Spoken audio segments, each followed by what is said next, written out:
Alright, so what I wanted to talk about today was soloing on non-diatonic changes. Okay?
Yeah, so that was a little excerpt. Those are the changes for a tune of mine off of the album Slight Return. It's called Ultra Premium Deluxe, and I don't know why I chose that in particular to start this off with, but basically, the changes on that song are kind of partially diatonic and partially non-diatonic. So it just kind of shifts, but not in the way like giant steps or countdown shifts or something like that, right? So a lot of jazz tunes, they have common key centers, even though they're doing 2-5-1s. There's multiple chords usually that are part of one scale you can use or something like that, right?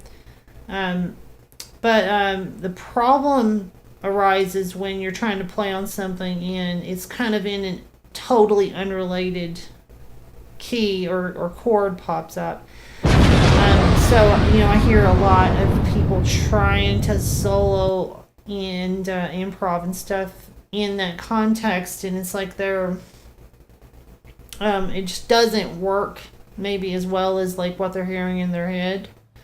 So what I thought I might do was just kind of give you some approaches for that, like what I would do. So what we got here, approaches for how to deal with that. I would want to also mention that you might want to just drop the whole idea of playing your favorite licks and your speed licks and all the impressive licks that you've worked on, and instead totally revamp your approach to not do any of that, because a lot of that stuff is designed to work very well as a cadence in some one key or diatonic sequence or something like that, not what we're trying to do right now. So anyway, the chords here, you got a D sus2 power chord add 9, whatever, B flat major 7 or major 9, A flat minor 7, D flat 9, A minor 7, F sharp 7 or 13, and then E minor 9,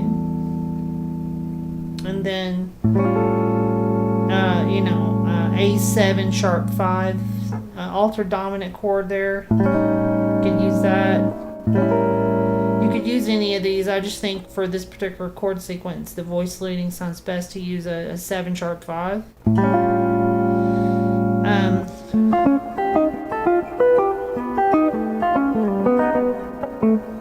it's got kind of that augmented tonality to it, which will let you do all the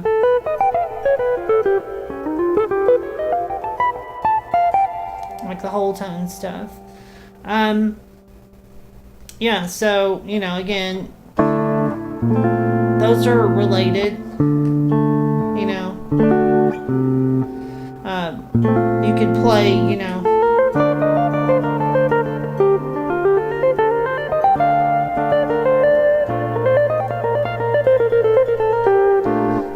B flat major over those two chords, but it ain't gonna work for this chord, right? So we gotta go. So you could play B major.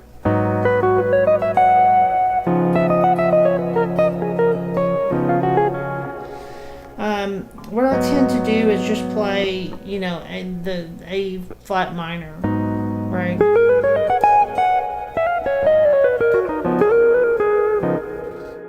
Because then it's pretty easy. It's like a reverse 2-5-1, right?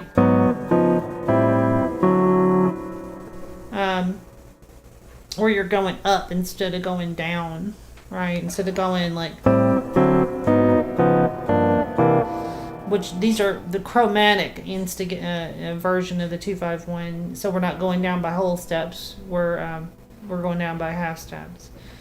If that makes any sense to you, some people may be completely confused about what I'm talking about. Right.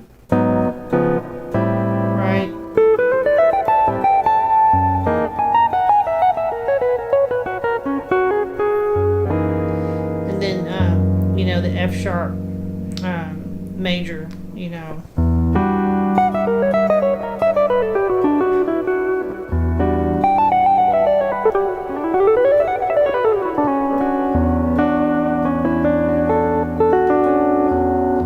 So, there, E minor. I'm just pretty much playing the chords a lot of the time.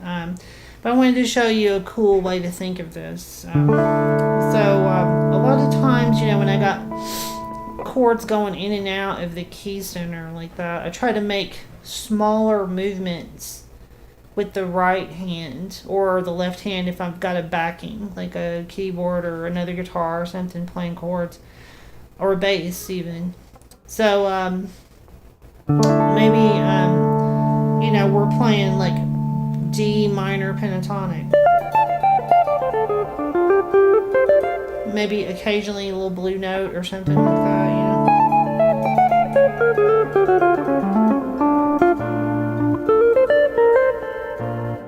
And that just,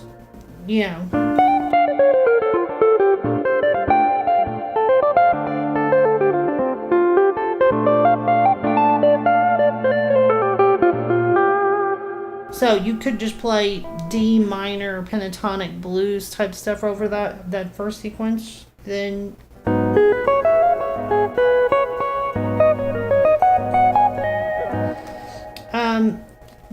I kind of think of this like when you're looking at this, like the black keys. It goes into the flats, right?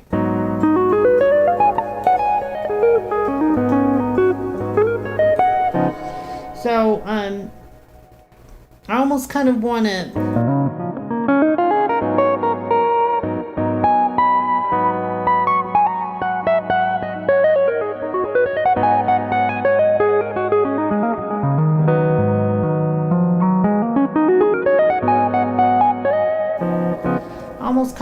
hear E flat minor pentatonic there. And then it, of course, could resolve straight into D flat major pentatonic.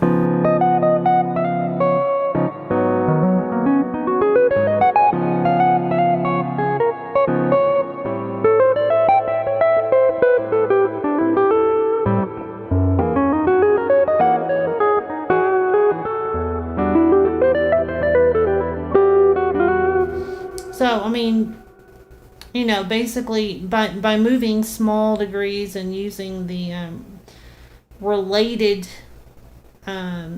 I guess you would call it modes, but not actual modes if they're pentatonic. So you can kind of stay in the key.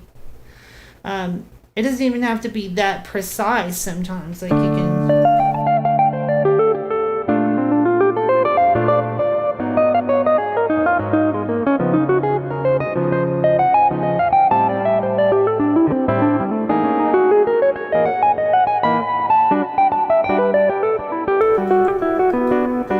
And I'm just really thinking groups of 2 and 3. If I'm in like a white key thing, like A minor, then I'm like thinking where that lines up on that string to play a pentatonic of a certain quality. And if it's A flat, like a black key, then I'm thinking the same way, right? And it's groups of 2 and 3, so it's not like the whole. I'm not trying to play the whole pentatonic scale here. I'm just thinking like little fragments.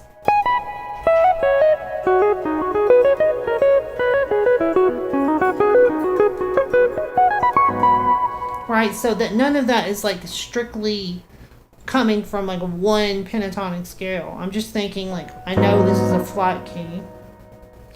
So, it doesn't make any sense to then look at like G or A. Right?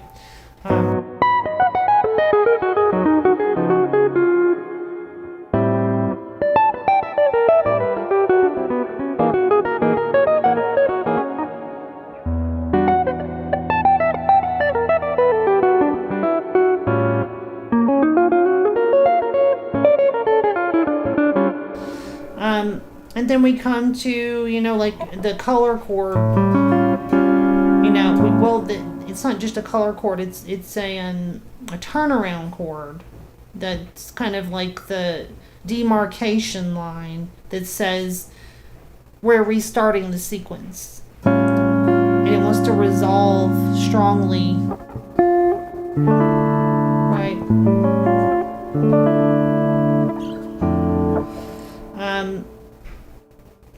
So with that, you need to have like a game plan.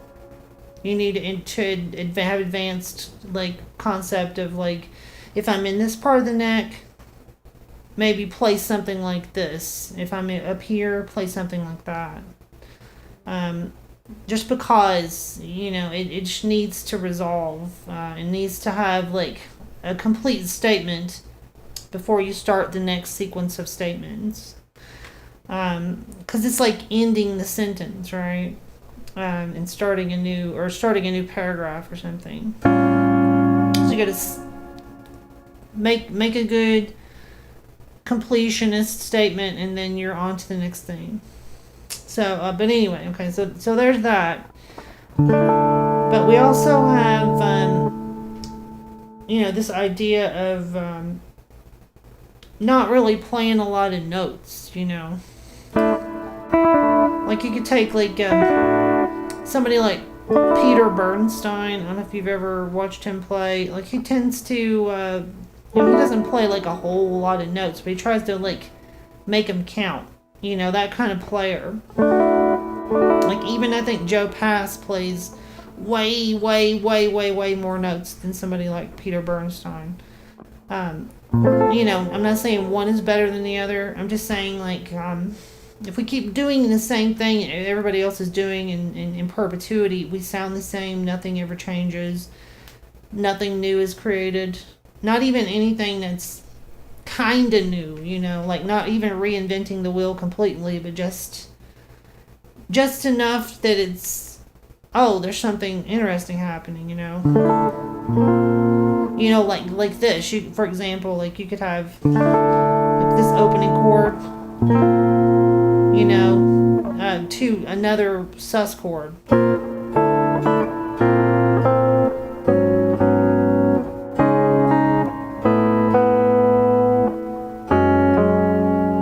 You could turn them all into sus chords, right? give it a totally different kind of, dare I say, modern character or something like that. Like something like that, right?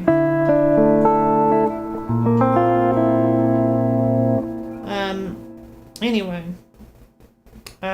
Yes, but anyway, the getting back to the scaling back the number of notes that we're using, right? So with this particular chord progression, so I could start like here.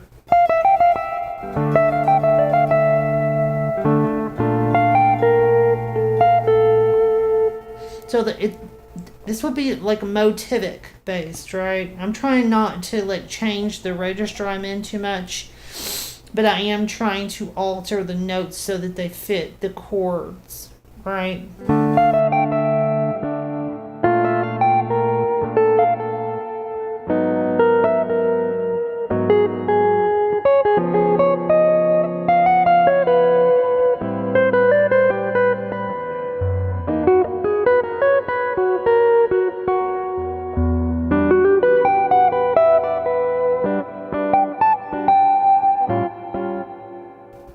So this particular example, maybe we just really are getting in the pocket with the swing feel, right?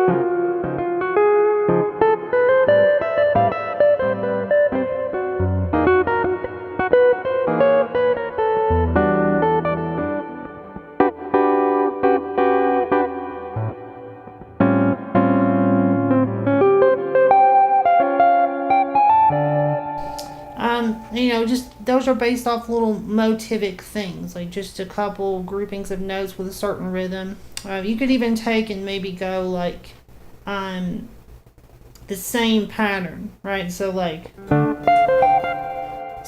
just like that da da da da, but like.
And it may not make sense at first, like what you're doing.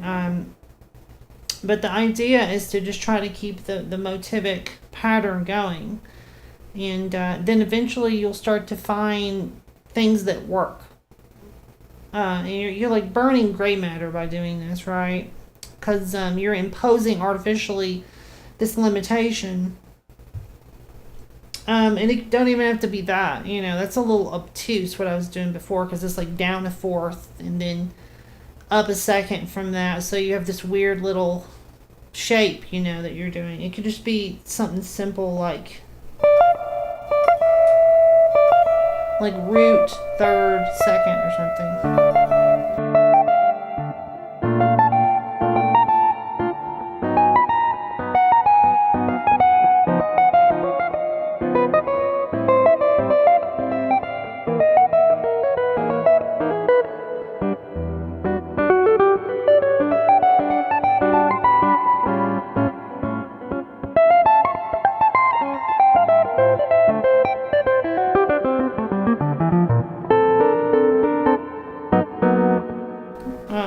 Right. So see, that's very simple, but it sounds good. That approach. Um, and then you just kind of like work at different ideas using that kind of aesthetic. The other thing to do maybe is I think this might be the thing I'll leave you with as a final thing, is to basically start phrases, and then as the chord changes, you kind of keep your brain going in the same phrasic direction, but you just shift the harmony, right? So that you're still, it's almost like you're playing blues, right? Like if you were just in one key and you're playing blues.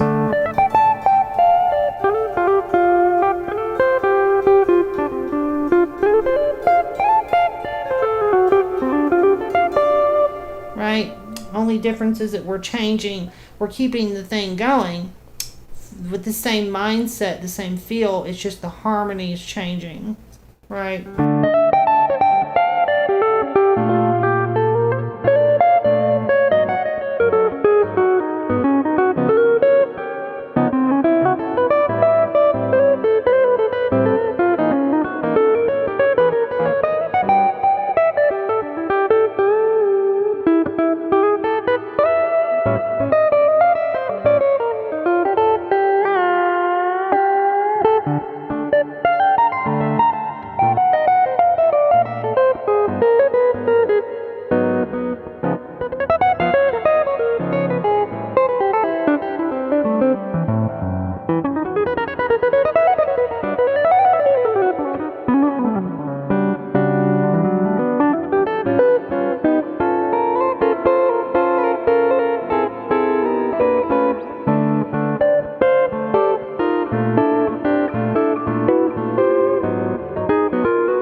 And there's another good exercise too. Is to just like you're going in one direction, right? You could even I saw Scott Henderson do this in the video, but it's like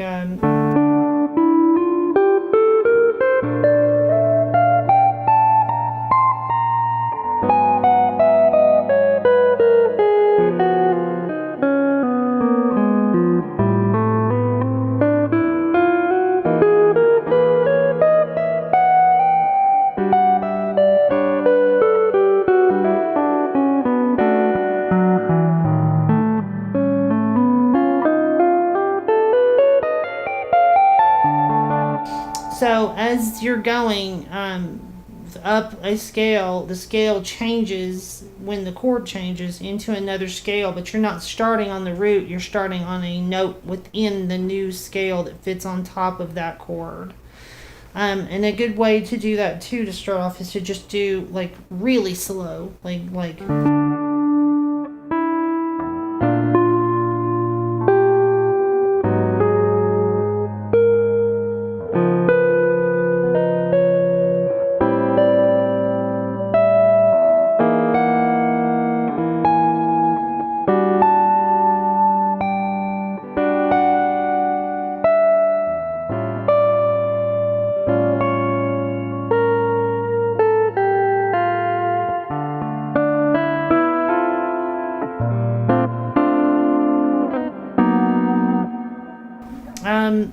and again, it's kind of tedious at first, but then you can kind of add, go double the speed with the scale, so on and so forth, until, then you're able to hit cooler notes at their appropriate time, if that makes any sense, versus just playing those licks that because that's not really, I don't think, what a lot of people are trying to do. If they had their druthers, that's not what they're trying to do. But this is one way to do that. I mean, the other thing too, I'll reiterate, is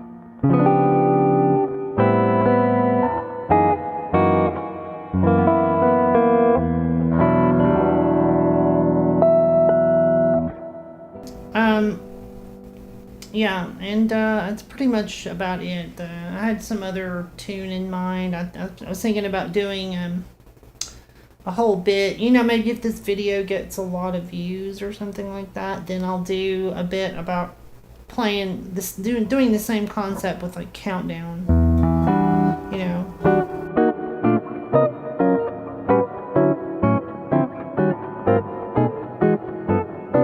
And that's all.